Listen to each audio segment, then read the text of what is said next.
ትሞታለህና ቤትህን አስተካክል። በዲያቆን ሄኖክ ኃይሌ።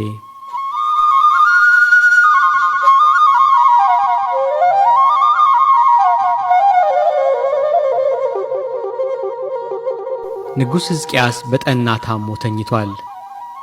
ነቢዩ ኢሳይያስ ሊጠይቀው መጣ። ሆኖም እንደ ልማዱ እግዚአብሔር ይማርህ አላለውም። ለጆሮ የሚከብድ ቃል ጥሎበት ወጣ። ትሞታለህና ቤትህን አስተካክል።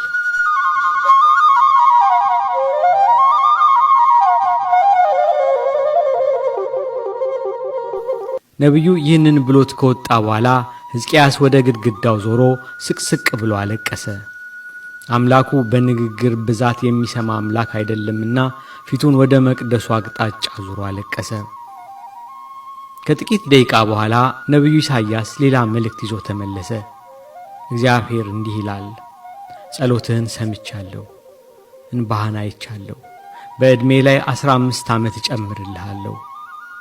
ትንቢተ ኢሳይያስ ምዕራፍ 38 ቁጥር 5።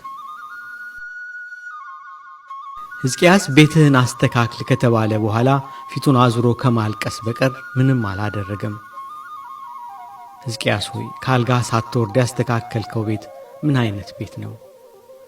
ለባሪያዎችህ መመሪያ ሳትሰጥ የምታስተካክለው ቤትስ እንዴት ያለ ቤት ነው?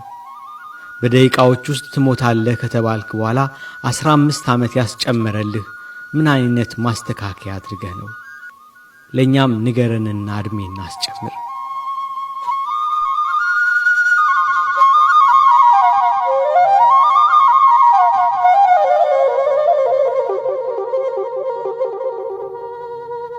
ሕዝቅያስ ከአልጋው ሳይነሳ ያስተካከለው ቤቱ ልቡ ነበር። ልብህን ካስተካከልክ ቤትህ ይስተካከላል። እግዚአብሔር እንደሆነ ትሞታለህ ቢልህም መሞትህን አይፈልግም። እርሱ ከኀጢአትህ እንጂ ከአንተ ጋር ጸብ የለውም። በውኑ ኀጢአተኛ ይሞት ዘንድ እፈቅዳለሁ? ይላል ጌታ እግዚአብሔር። ከመንገዱ ይመለስና በሕይወትም ይኖር ዘንድ አይደለምን? ይላል መሐሪው።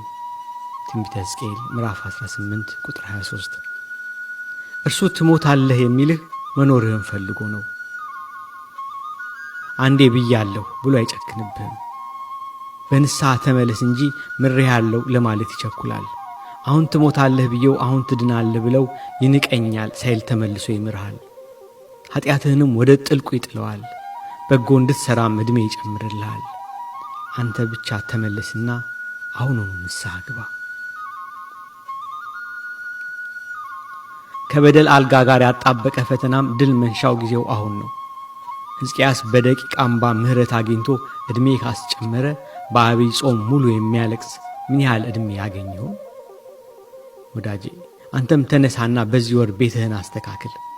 እንደ ሕዝቅያስ ፈጣሪህ ይጠብቅሃል። የተቀየምከውን ይቅር በል፣ የበደልከውን ካስ። የሚበቀልህን የማይተኛ ጠላትህን ዲያብሎስን ተበቀለው። ጾም ዲያብሎስ ድል የተደረገበት የጦር አውድማ ነው። በዚህ ወራት ድል ያላደረግነውን ፈተና በሌላ ጊዜ አናደርገውም።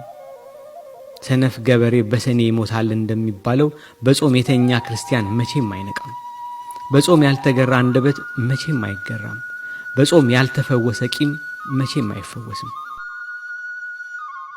ጌታችን በወንጌል አንዴ ወደ እሳት አንዴ ወደ ውሃ የሚጥል ጋኔን ያለበትን ልጅ ሲፈውስ ይህ አይነቱ ጋኔን ያለ ጾምና ያለ ጸሎት አይወጣም ብሎ ነበር።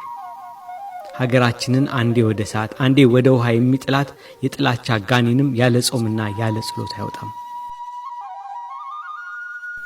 ወዳጄ ከቁስሌ የምትፈወስበት ወራት እንደደረሰ ወቅ። አንተስ ብትሆን ልትላቀቀው እየፈለክ ያቃተህ ክፉ ልማድ የለብህም? እንደ ቅዱስ ጳውሎስ የምፈልገውን መልካም ነገር አላደርግም፣ የማልፈልገውን ክፉ ነገር አደርጋለሁ። ምንኛ ጎስቋላ! ለዚህ ለሞት ከተሰጠው ሰውነት ማን ያድነኛል ብለህ ምርር እንድትል ያደረገ ኀጢአት የለም?